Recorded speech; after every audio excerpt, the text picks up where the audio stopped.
এই পাবেল দাঁড়া দাঁড়া, ওই যে সবজির দোকানটা দেখতে পাস না, দেখ ওই টাকা না দিয়ে কেন সবজি নিয়ে আই। আচ্ছা ঠিক আছে, যা। ছোট আমার 1 কেজি টমেটো দে তো। ভাই দিতেছি, এই নেন।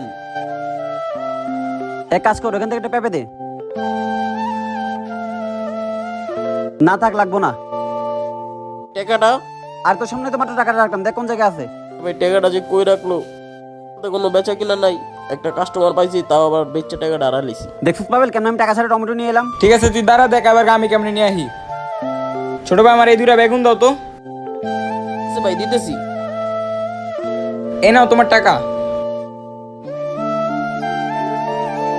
ছোট ভাই টাকাটা কি তোমার? এই জায়গায় পড়া ছিল। ভাই টাকাটা আমারই, সারাদিন কোনো বেচা কিনা নাই, একজনের কাছে বেচছিলাম, ওই টাকাটাই মনে হয়। ভাই আপনার জন্যই পাইছি, আল্লাহ আপনাকে ভালো রাখুন। দেখছো পোলাটারে টাকা দেওয়ার কারণে পোলাটা আমার যে দোয়া দিছে, দোয়াটা যদি একবার লাগে জীবনটা পাল্টা যাবে। তুই যে পোলার হক মারছিস, জীবনে তোর উন্নতি হবো না।